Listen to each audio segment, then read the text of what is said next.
Suatu saat, azan maghrib tiba. Kami bersegera salat di sebuah masjid yang dikenal dengan tempat mangkalnya aktivis Islam yang mempunyai kesungguhan dalam beribadah. Di sana tampak beberapa pemuda yang berpakaian khas Islam, sedang menantikan waktu salat. Kemudian, azan berkumandang dan qomat pun segera diperdengarkan sesudah salat sunat. Hal yang menarik adalah begitu sungguh-sungguhnya keinginan imam muda untuk merapikan saf. Tanda hitam di dahinya, bekas tanda sujud, membuat kami segan. Namun, tatkala upaya merapikan saf dikatakan dengan kata-kata yang agak ketus tanpa senyuman, "Saf, saf, rapikan safnya." Suasana salat tiba-tiba menjadi tegang karena suara lantang dan keras itu. Karuan saja, pada waktu salat menjadi sulit khusyuk.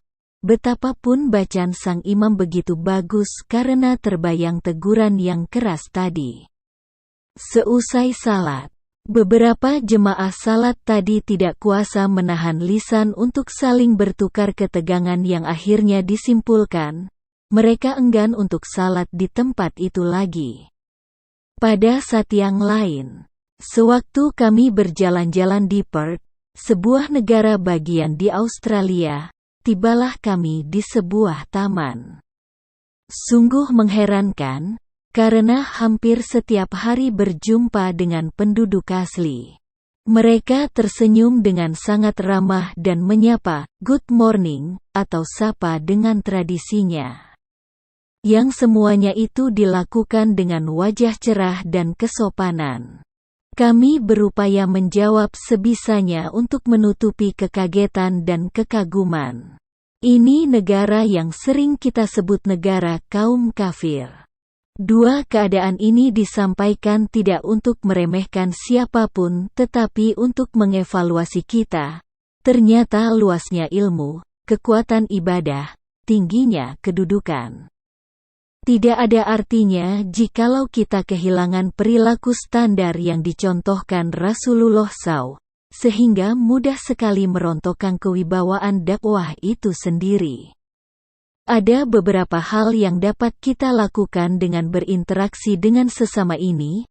Bagaimana kalau kita menyebutnya dengan 5S, senyum, salam, sapa, sopan, dan santun. Kita harus meneliti relung hati kita. Jikalau kita tersenyum dengan wajah jernih, kita rasanya ikut terimbas bahagia. Kata-kata yang disampaikan dengan senyuman yang tulus, rasanya lebih enak didengar daripada dengan wajah bengis dan ketus. Senyuman menambah manisnya wajah walaupun berkulit sangat gelap dan tua keriput. Yang menjadi pertanyaan, apakah kita termasuk orang yang senang tersenyum untuk orang lain?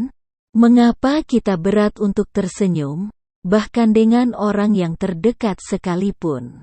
Padahal Rasulullah yang mulia tidaklah berjumpa dengan orang lain kecuali dalam keadaan wajah yang jernih dan senyum yang tulus. Mengapa kita begitu enggan tersenyum? Kepada orang tua, guru, dan orang-orang yang berada di sekitar kita. Yang kedua adalah salam. Ketika orang mengucapkan salam kepada kita dengan keikhlasan,